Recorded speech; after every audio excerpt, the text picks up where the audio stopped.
We've been having a lot of thunderstorms and rain here in Kentucky, and so I thought, what better video to make than to do a full kitchen reset and to show you all really how I get my kitchen ready for the week to be able to cook from scratch meals simply and easily so that you all can watch and see and maybe take some of these tips and implement them into your own kitchen. One of the first things that I really like to focus in on for the start of the week is to refresh my refrigerator and my pantry and my spice cabinets and just kind of do a wipe down of what's inside of my kitchen, trying to check and see if there's anything that's going bad that needs thrown out, or anything that's spoiling, leftovers that haven't gotten ate, things like that.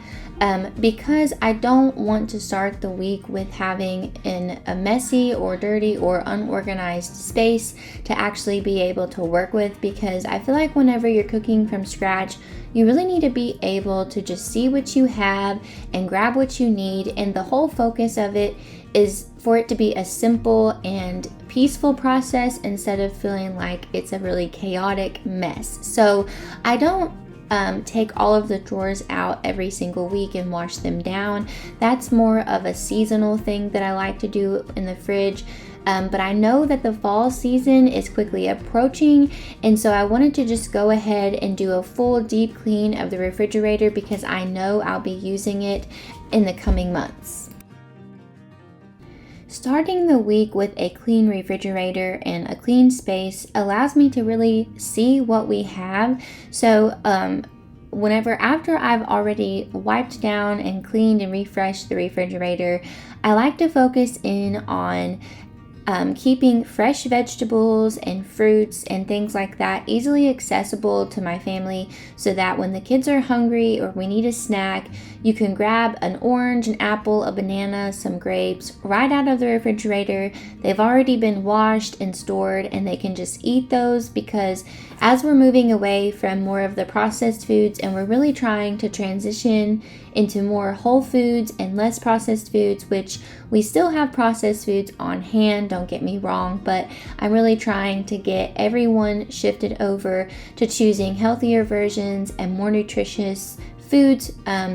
And so this is kind of a slow process. I'm trying to give myself grace with it, but I definitely try to keep lots of fresh vegetables and fruits on hand for salads and things like that. We also thankfully have our own laying hens here on the homestead. And so we have 14 chickens right now. Our flock has kind of gotten attacked a few different times, and so we've had a few chickens lost, but we are getting about a dozen to a dozen and a half of eggs depending on how much they lay each day. And so I love being able to just go out and grab a basket of fresh eggs and bring them in, and just so that my life is so much easier in the mornings trying to prepare for breakfast and make sure that we're getting a nutritious breakfast, I like to go ahead and wash the eggs and store them into a little egg container and put them in the refrigerator so that in the morning I can just grab an egg and fry it up really quick and not have to worry about washing it. I also really love to have scrambled eggs. I just take like a dozen of eggs, crack them into a mason jar with a little bit of milk, and use my immersion blender to blend them all up. And then I just put a white screw-on lid onto the mason jar, pop it into my refrigerator, and I have scrambled eggs ready to prepare for the week. If I'm in a pinch of time or I need to add a little bit of eggs to something, they're kind of already ready for me to use. And so that really has helped me, especially in the mornings. We will have like a simple breakfast. Sometimes we'll just have fried egg sandwiches or scrambled egg burritos or scrambled eggs with toast, things like that. Just very simple, but it is a huge time saver, and it is a wonderful way to still eat healthy food and whole foods without taking up a bunch of your time. So it's one step I do like to take every week. I also really like to try and preserve things that we have growing in our garden, so I'll do that kind of a little at a time. We typically ferment our jalapenos, and then I like to make some chow chow relish and my brother gave me a bunch of apples, and so I preserved those. So as I'm getting things, I like to try to preserve them right then.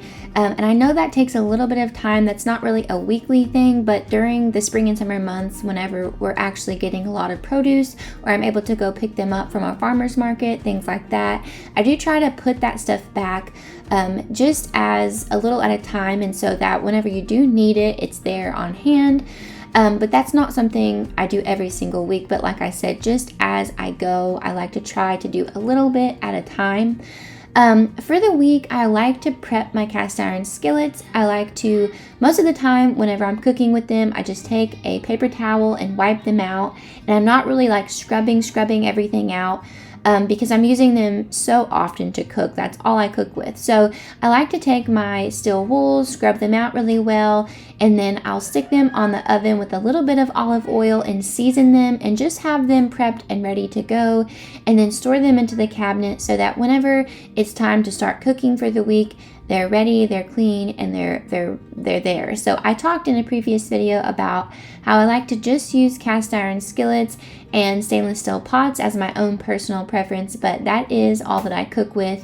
And so if you're new to cast iron skillets, you don't actually use any soap or anything like that when you clean them. You scrub them with steel wool, you dry them out with a paper towel, and then you just season them by sticking them on the stovetop on low heat with a little oil, and you rub it in with a paper towel, and that keeps them from rusting, and it keeps them primed and ready for cooking.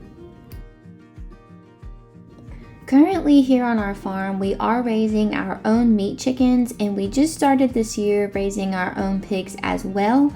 I do a full video of how we raised and slaughtered our own meat chickens in another video, so you can find that here on YouTube. So our freezer is usually always stocked with random produce, broccoli, chicken, pork, things like that that we have picked up from either local farms or we have raised ourselves. And each week I like to grab a few different meats out of the freezer, throw them into a stainless steel bowl, and pop them into my refrigerator to thaw for the week, so that everything is kind of already there and ready for me to get out. That way I don't have to worry about, well, I want to cook but something's frozen, things like that. So, and a lot of times we'll do meatless nights as well, so we'll just do like vegetable soup or potato soup or broccoli soup or anything like that. Sometimes we'll just do biscuits and gravy or pinto beans and cornbread. So it's not like we're eating a meat every single night, but I do like to have the meat already ready, thawing in the refrigerator on those nights whenever I am planning to cook something. As I go into a new week, I do a lot of baking, and so I'm going to be using all-purpose flour, self-rising flour, whole wheat flour, rye flour, different things like that, cornmeal for different recipes. And so a lot of times with various meals that I'm cooking from scratch, I'll also do biscuits or cornbread, a lot of biscuits, a lot of cornbread. I think out of everything that I make or bake requiring flour, I use tons of self-rising flour and then cornmeal.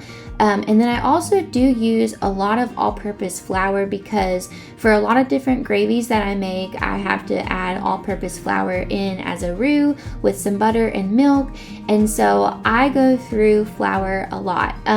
It's something that I have chosen just to put into these glass jars and keep right on my counter, because storing them where I have to pull them out and put them back and pull them out, that's really just not efficient for me. Having them right there on the counter is the most efficient way for me to get to them and refill them and use them, and it just helps me to visualize whenever I'm cooking from scratch. I just think that being able to see what you have and know what you can use it for is really helpful. Like I said, having the self-rising flour there ready for biscuits, having the cornmeal there ready for cornbread, it just allows me to kind of do a better job at cooking from scratch meals, which is the whole point and the whole transition that I'm trying to make in my home and in my kitchen. Another area that I really like to focus on is keeping fresh vegetables prepped and ready to cook with.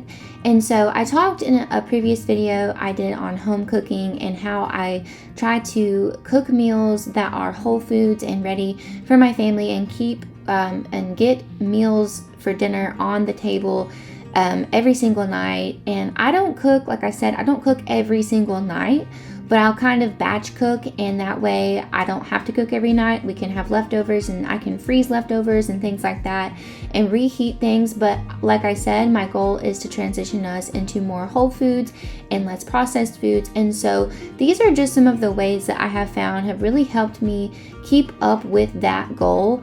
And so prepping vegetables is probably one of the most time-consuming things when it comes to actually cooking whole foods. And so unless you're buying frozen vegetables, that's fine if that's what you're doing. But I do like to keep fresh vegetables on hand, either from our own garden, from local farmers markets, or things like that. So I like to wash them with just filtered water, vinegar, and baking soda.